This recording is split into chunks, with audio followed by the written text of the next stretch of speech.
All right, makeup part 2.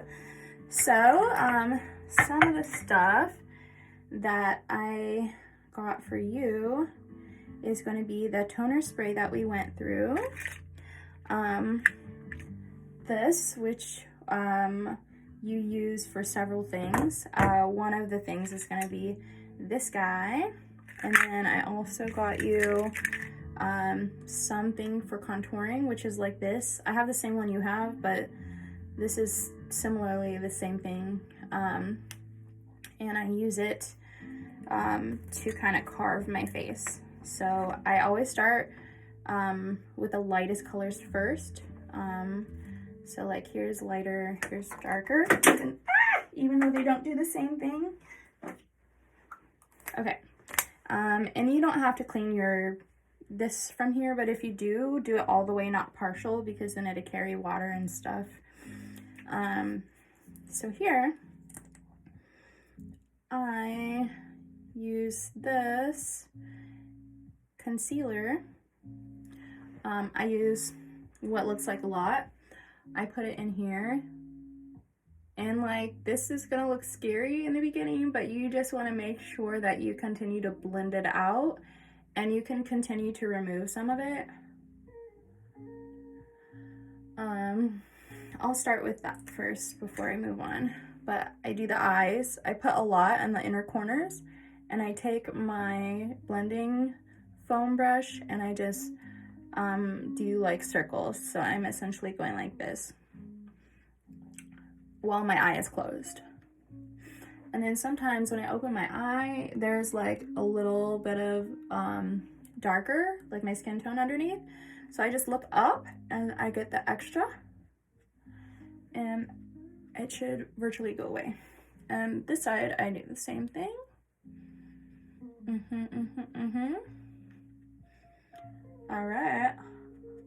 All right. And like sometimes I want even more because this isn't very much.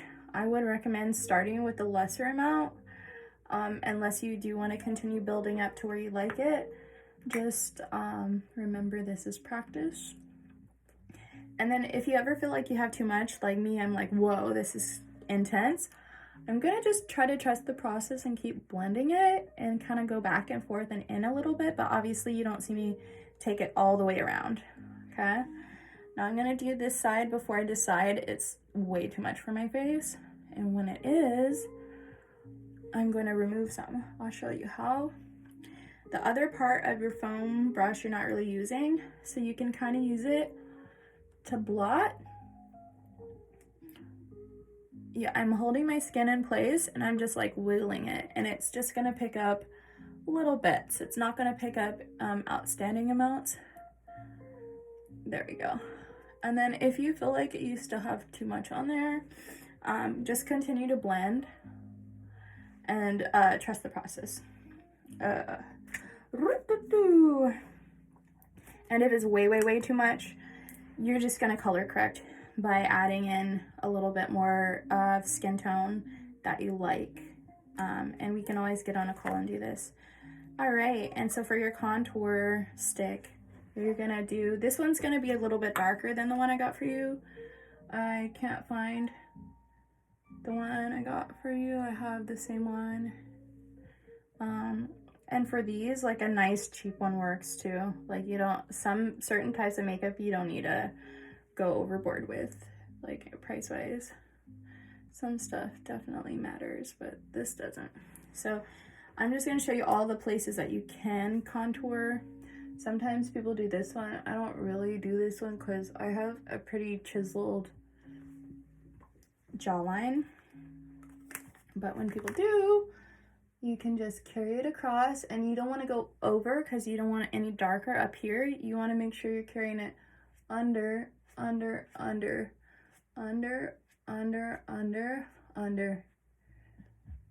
And wiping definitely wipes it off a little bit, but it'd probably be more appropriate to pat, but since I don't really use that, I don't want a lot on there. So for the cheeks, I'm going to do the same thing I did with the eyes and rotate it. Always start with your lighter colors before you do your darker colors. And again, you don't have enough to where it should be messing up your baby hair. I only did I stopped it here because you don't want to continue your line into your mouth, then it's gonna look like something different. You want to definitely focus in on the outer portion while you're working inward and find a stopping point. And if it starts getting sharp here, take your clean end and work out. And you can do as much contouring as you want. I'm going to show you multiple layers just to show you that you can layer, but you don't need to. I usually won't unless I'm doing something dramatic like a photo shoot, but I'm rolling this around. I'm literally pushing it on my face and like a washing machine. All right. And back and forth just to give it an extra blend.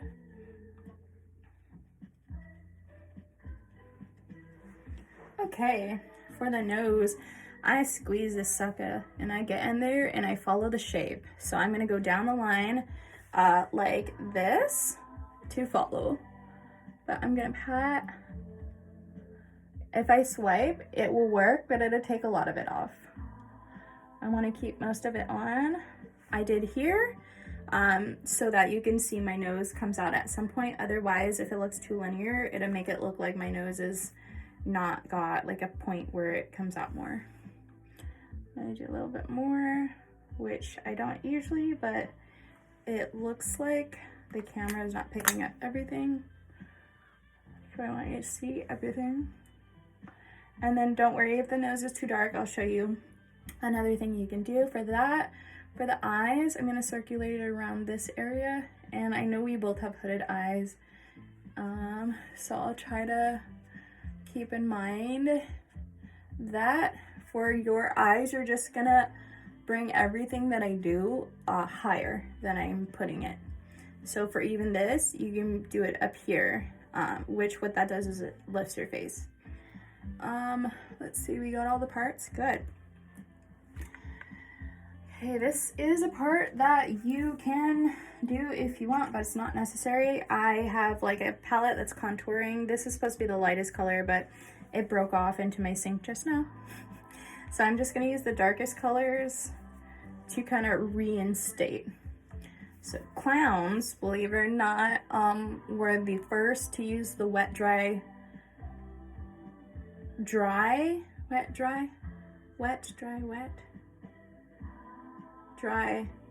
Anyways, the first to use the first, who knows about that, right? But to use the wet and then dry makeup. So we used a bunch of wet makeup, and then dry makeup like powder helps secure it into place to where it doesn't move. So I do the same thing for these. If you have a contour palette, and I go down my nose bridge, and you don't need to do this part at all. I just kind of redo it because it kind of helps set it into stone. Sometimes it doesn't even look different in my mind. I'm just like, at least it makes me feel like everything's in place. Okay, let's see, what else did I get for you? Let's do lips now. So you have this pencil. I don't know if you have like a really good, whatchamacallit, sharpener. But if you don't yet, I would say either let me know and I can get one for you, or I would say like there are all metal sharpeners for eye pencils. Buy one and done. You don't have to have that problem. I've never had to rebuy one ever since I got that one. For my lips, I like to look like, do you remember those Bratz dolls? They look like baby whores. I love my lips to look like their lips because I like to be over the top. So I do use my lip line as a guide, but I go even beyond that. So personally, you know, this is a preference thing wherever you want to put it, but for me, I like the shape of my lips and I want them even bigger.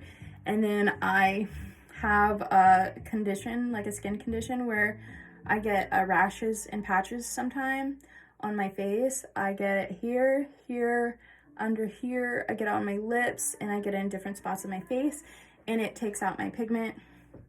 I don't know what it is yet, but it comes and it goes. So as you can see, my lips look lighter now.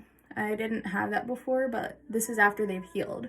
So now I'm just gonna moving on, now I'm just gonna take this and go under. I stretch my lips so I can see the line clearly and follow it all the way through, but lower.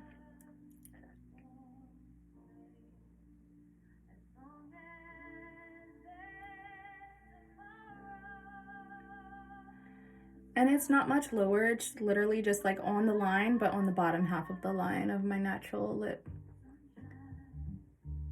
And it just like pulls it so it really pops. So it really looks like lips. And then I do the same up top.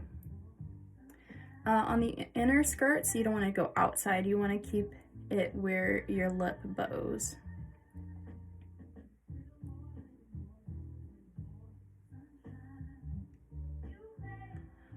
And then you can pick the shape of your lips. Some people like to go completely like over arch and get rid of their cupid's bow. Sometimes I do that, but I usually don't like to. And look, I did them different sizes, so I'm just gonna match, fuck it. And I go over very little until I match it. I don't wanna kind of keep overdoing it. And then I just correct it along the way if you want. These babies are helpful for correcting. I'm just gonna show you. Look at that. And you want like the outer line to be pretty opaque. So I'll go over it a couple times. And then I make sure to kind of reinstate whatever shape I'm looking for. And then I kind of go in between where my lip is blank to the line, and I just do very faint. I don't want this heavy. I want it to kind of be like an ombre. And I kind of go over the hook of my lip so it shows the depth and it's not hiding under my lip. And then I do the same to the top. And it's lighter. See how it kind of fades into this? And then I got you some of these. This one is really dark, so I'm gonna use two. I try to get you one that kind of like matches and is lighter. You don't wanna overlap the lip liner. You wanna go before it. Okay. And then you just press, and then you let your lip bopping massage the ombre itself. And you can even go in and out.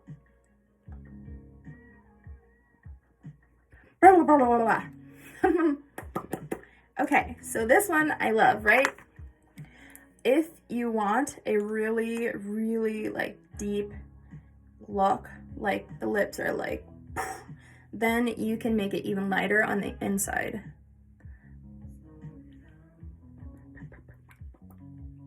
Then it gives even more dimension. So from there, sometimes there's not enough depth for me, and that's when I go ahead and add very little to correct it, and then I keep bopping until it's where I want it. And I like to use a brown, but I got you two colors. I got you like a more pinky liner and then a brown liner. They'll both change the color of your lipstick. Your lip will look very different with the two, just with the lip liner alone. And I never wear lipstick without lip liner. It's like a no-no. Because it just like makes my lips look super pasty. Okay, pasty, chalky. See, look at that. Mwah. Okay. Let's see, what else do we have? Let me see. Yes. Okay, so this, I'll use this again instead of like a light eyeshadow, just to show you that you can use this as eyeshadow. So I put some back in here, and I'll put it in the corner and even in here a little bit. I won't go out further than that because then it'll carry too much. And then I use the clean edge because it's like a corner, and instead of rotating, I don't want to do that because I don't want it to take away all the hard work that I did. I want it to catch everything that's there, and I just blot it very lightly, and it's kind of isolated now, except there's too much at the bottom, which I can scoop up like that, and it evens it out. So this I'm using in place of like a lighter color eyeshadow, which you could do the same with, or you can do it on top of this. Okay, and then this is super gold for so many different things you'll do. Next I got you an eyebrow pencil. It might seem like it's too dark, but trust the process. So eyebrows is like one of my favorite things to do. Let me turn my music down. Oh, that was it. My music's like, if you turn me down, I am off.